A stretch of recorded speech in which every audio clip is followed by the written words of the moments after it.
Now you've retrieved the Trojan from the tenant's home, you're back in the office, it's time to download your data. To do so, please take your USB data transfer cable. Voila. This part is going to go into the bottom of the instrument, and as you probably guessed, that part is going to go into your laptop.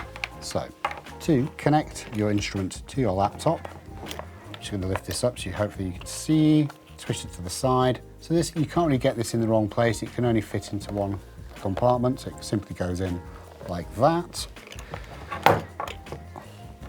And then your cable into your laptop. Let's take a look at NoiseTools. This is NoiseTools. NoiseTools is written in-house by Cirrus Research and is provided free of charge and license-free. When you've connected your Trojan to NoiseTools, these options will appear. Monitor and measurements do not need to concern yourself with. Monitor is of more use if you're using our outdoor kit with a modem, and measurements, well, all that will do is just show you the measurements in your filing cabinet here at the side for that particular serial number.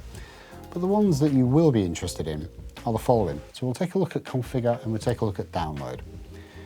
To configure your Trojan2, there are various options. So I should just click onto it now. And just to try and make life easier for everybody, I'll make the screen bigger. So first of all, if you wish, you can give your instrument a name. You can click Save to Instrument, and that will now be the name of your instrument. Every time you download, you'll see the name appear there. You can switch languages if you wish. If you're twinned with somewhere exciting and hopefully you get to visit, you can pick any of those languages. Yours will be sent to you in English. You can change the date and time format if you desire, and out of the box it will be set to days, months, year. So that's interface. We also have integrating. You can use our equipment anywhere in the world. So here we have the UK. UK and EU are pretty much identical. OSHA would be the United States, and you can customize them as well if you wish, but we will leave ours set on the UK. Storage. Here at the top we have time history rate, and that is just a confirmation of how often it is calculating the decibel levels, regardless of the parameter that we're going to be analysing. Out of the box, yours will be set at 1 second, which means that it calculates the decibel value every second. This is the ideal setting for nuisance noise recorders. You can, however, if you're doing handheld monitoring, you can drop it down to as low as 1/100th of a second.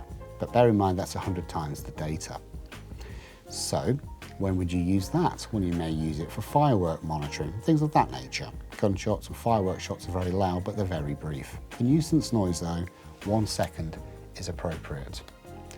We also have repeat and single timers, but I shall explain a little more about those when we get to our noise nuisance tab, as they apply whether you're using it as a handheld or whether you're using it as the nuisance noise recorder. Here on audio, we have audio quality options, standard, high and studio. This is referencing bit rate, but please note that all versions are uncompressed WAV files and are admissible in court. We would recommend for nuisance noise recording using the standard option, and that is what your Trojan will be set at when you receive it. However, if you're doing noise for extractor fans, things like that, low frequencies, high frequencies, you may wish to switch to high or studio. But as a nuisance noise recorder, standard is the ideal option.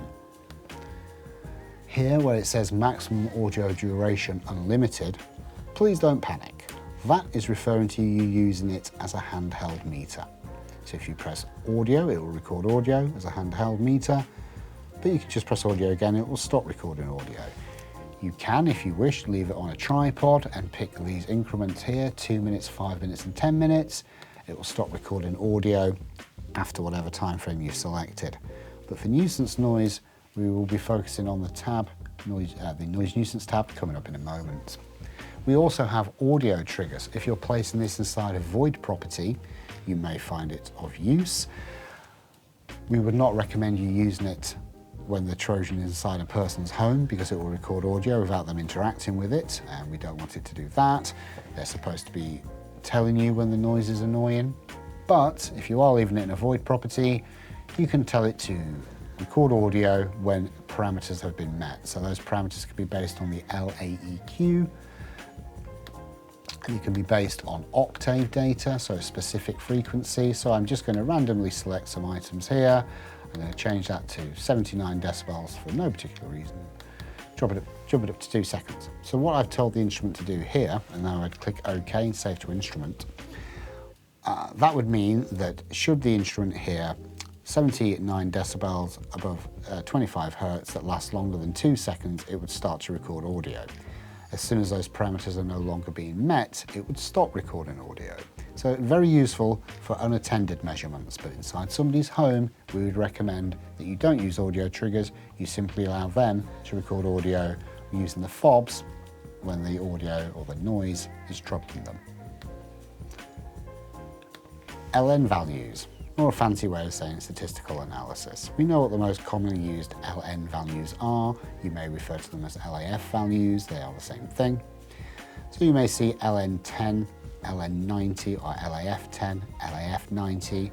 Those parameters mean for LAF90 for 90% of the measurement, the decibel was at this level, and for LAF10 or LN10 for 10% of the measurement, it was at this level.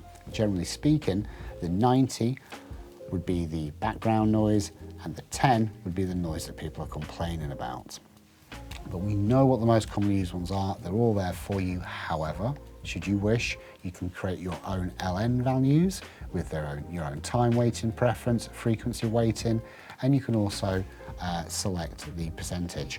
So for example, we have one gentleman that wants to know what the 99.8 percentile is when he's carrying out handheld monitoring. Had I have clicked Save to Instrument, that LN value or LAF value would be monitored every time you took a measurement. Noise Nuisance tab. Here we have our pre and post triggers and our maximum audio duration. So the pre-trigger and the post-trigger, what are they for? Well, they are for 2 reasons. They are to help catch impulse noise. So if somebody's complaining about doors slamming, by the time they press record, the door's already slammed and they've missed a recording. But that's okay because we have a pre-trigger and it will capture up to 30 seconds of audio before they press record. Maybe the door slams again after they press stop. That's okay, the post trigger will capture that, and that is up to 60 seconds. Out of the box, yours will be set, your pre will be set at 30, your post will be set at 30, but you can change them to match whatever your preferences are. And again, all we ever need you to do with any changes in NoiseTools configuration is simply click Save to Instrument, and that is how your instrument will work. The other reason for pre and post triggers, if you're new to using this sort of equipment, is help you to catch out disingenuous claims. Now, I'm sure wherever you live, all of your claims are entirely genuine, but that's not always the case. This will help you understand if people have banged on walls to get dogs to bark and then started to record that, or turned music on upstairs, bobble downstairs, shut the door to the living room so it sounds muffled and then start to record. But if you've got pre and post triggers, the pre-trigger, you'll be able to hear the music clearly, then walk down the stairs, closing the door and then saying press record. So that's there for disingenuous claims and to catch impulse noise should the person miss it with the remote control fob.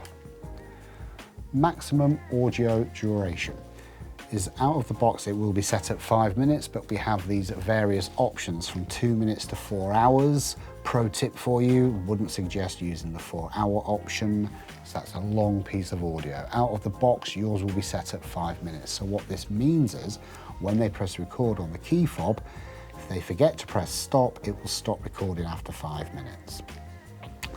However, that's just the maximum. They can press record, and then if it's a door slamming, they can press stop as soon as the door stops slamming, and that will be the length of the audio. It's the maximum, not the minimum.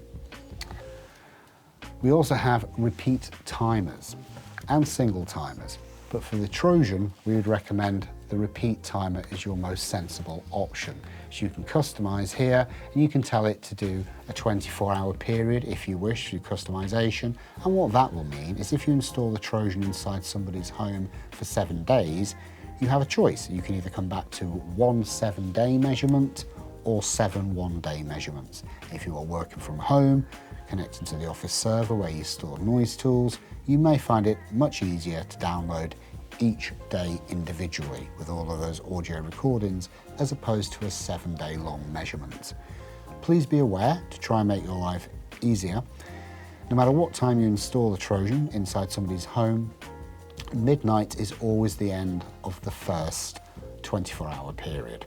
So if I were to install it in your home this evening at 10:30 tonight, at midnight it will stop and then immediately start taking another measurement. And the reason for that is we want each 24-hour period to have its own individual date as opposed to running over 2 days. So midnight is always the end of the first 24-hour period, regardless of the time that you installed it in the person's home, and then therefore midnight is the cut-off point for every other day after that. That would be our recommended way of using your Trojan. We also have our Advanced tab. The Advanced tab gives you some control. So what can we see here? Well, at the top of the screen where my cursor is now, you can disregard that. That is only for people using our outdoor kit with a modem. But down here we have our partition editor. If you slide the bar up and down, you'll see the numbers changing. Time history, that's the length of measurement. Audio recording, that's the amount of audio that you're allowing the tenant to record. If you take it all the way to the bottom for the audio, so that's 5% audio, that's an hour and a half of audio and 147 days of time history or length of measurement. You can go to the other extreme. 5% time history will give you 7 days and 10 hours of measurement history, time length. But look how much audio you're allowing them to record. 32 hours and 45 minutes. That's a huge amount of audio. You should not need that amount of audio to establish a noise complaint as being valid.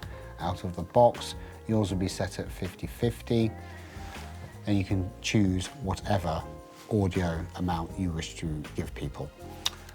When you click confirm, this little box will appear every time that you use the partition editor. And what it's reminding you is that as you've altered the way the memory is going to be allocated, the instrument will have to wipe all measurements from the instrument.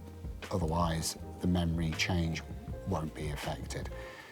So make sure you've downloaded all of your data before you click any of the buttons on the partition editor. When you are sure that you've done that, you can simply click OK, save to instrument, and whatever you've decided for the partition editor is how your Trojan will now work. But just to remind you, out of the box, that will be set at 50/50. And then the final tab, just to explain it away, this is our communications tab, which you would use if you're using the outdoor kit with the modem.